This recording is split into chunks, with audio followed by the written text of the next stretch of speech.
साहिल भी जितने भी रिलीजियस स्कॉलर हैं इस टाइम पे, मैं किसी का भी नाम नहीं लेता, तो आपको लगता नहीं है कि जितने भी लोग काम कर रहे हैं वो ठीक कर रहे हैं? और मैं अब ये बड़ा इनोसेंट सा क्वेश्चन लगेगा आपको कहेंगे ये क्या सवाल कर दिए, ये आप एक पेज पे क्यों नहीं आ जाते? हम सब यही चाहते हैं, बच्चों का मुस्तकबिल हमारा बड़ा कंसर्न है, हर पेरेंट का कंसर्न है।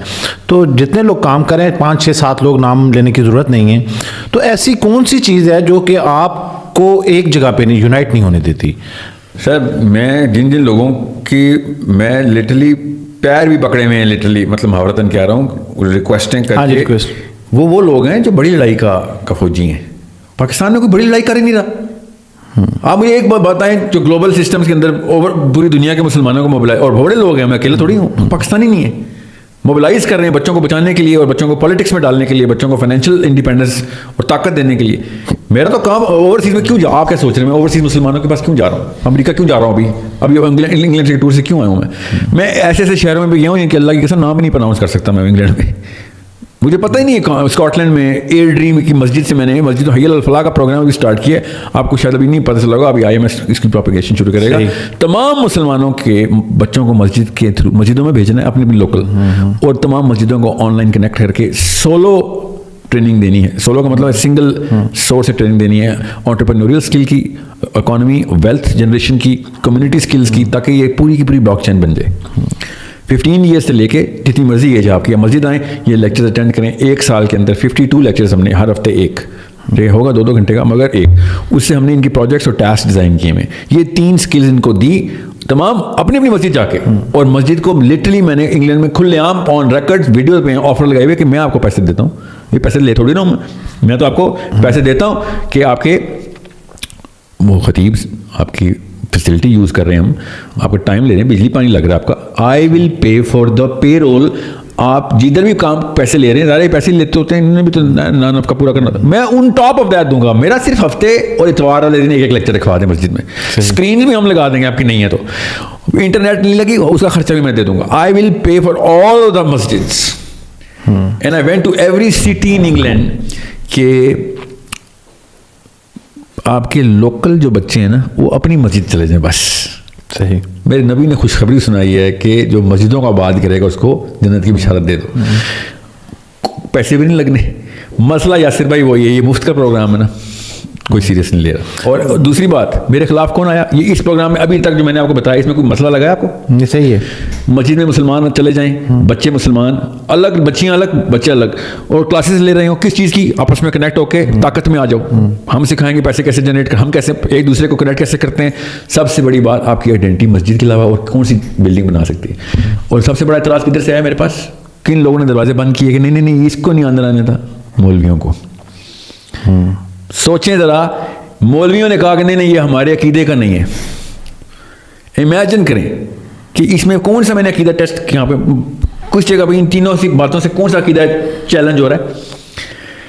6 बंदे पूरे नहीं होते मस्जिदों की सफ़ों में, सिर्फ पाकिस्तान में नहीं, उधर भी ये हाल है।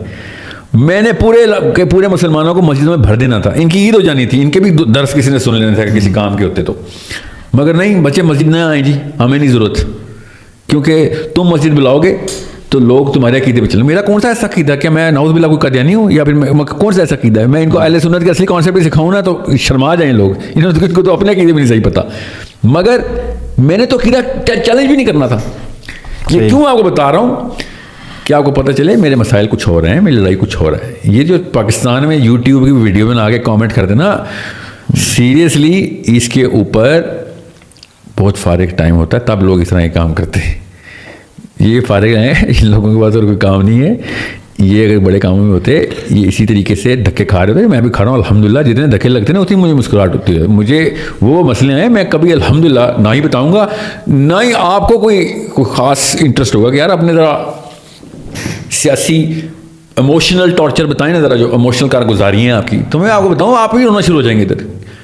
मगर ये कोई ऐसी बात तो नहीं है कि जो किसी के साथ पहली दफ़ा हुई या आखिरी दफ़ा हुई हो। हर बंदे के साथ ऐसा ही होता है। मैं अगर रोजी रोटी के लिए भी जाता था तब भी मसले तो आते हैं लोगों को। मैं तो उस मसले के लिए जा रहा हूँ जहाँ पे मैं आपको भी बताता हूँ, ब्रैडफोर्ड में सेशन हो रहा था, जिस वेन्यू में हो रहा था उस वेन्यू के मालिक ने आ गया नीचे उतर, नहीं तो तुझे बात करने देंगे। गोरा क्रिश्चियन था, कहता ये चर्च है जिधर तू ये लेक्चर दे रहा है, चर्च की वजह से तो मैं आया हूँ। बैठ तू भी और मुझे बता कि तू इस चीज़ से आर्ग्यू कैसे कर सकता है। और फिर वो चला गया, सुनता रहा, कुछ नहीं कर सकता, बदतमीजी कर रहा था मेरे साथ, वीडियो पे देख लीजिएगा। सही। भरा हुआ था ब्रैडफोर्ड का सेशन। और फिर मैंने उसके जाने के बाद कहा आप लोगों को मुझे समझ नहीं आई, आप लोगों की, मैं बाहर से आया हूँ, आपके साथ एक बंदा आपके गेस्ट के साथ बदतमीजी कर रहा है और गोरा है तो डर के बैठ गए हो। मैं उस बंदे का गला पकड़ रहा हूँ कि ऊपर था बाबा जी को, मैंने कहा पादरी साहब ऊपर आए ना, सीधा करता हूँ आपको, मगर ये सब मुसलमान डर गए। सही। सोचे उस वक्त मेरी टीम में से 2 बंदे थे, माइन था मेरे साथ और एक और बंदा था। इतना गुस्सा आया हुआ था उनको कि साहिल भाई, नो वन, एक भी बंदा नहीं उठा कि हमारे गेस्ट के साथ एक लोकल गोरा आके बदतमीजी कर रहा है और आप खुद उसका जवाब दे रहे हैं। इन्होंने बेटा यही मसले हैं। मैं लिटरली उस दिन मतलब मेरा जिसे कहते हैं ना दिल फट गया था कि यार मैं क्या कि हमारी कौम के साथ क्या मसला है। अल्लाह ने ऐसे नहीं अरबों में कुरान नाजिल किया था, गैरत थी उनके अंदर। ठीक है, मैं अब आपके साथ गेस्ट हूँ इधर, ये भाई साहब ऐसे बदतमीजी करें और आप बैठे देख रहे हो, आप सोचें आपकी कितनी हैसियत रह जाएगी मेरे सामने। जी बिल्कुल। ये मैं आपको अपनी कारगुजारी नहीं सुना रहा, मैं आपको बता रहा हूँ कि ये कोई मसला ही नहीं है। ये वो स्माइलिंग मोमेंट है। ऐसे ऐसे मसले इंग्लैंड के टूर पे या इंटरनेशनल टूर पे होते हैं कि आपको मैं बयान नहीं कर सकता। मैं वो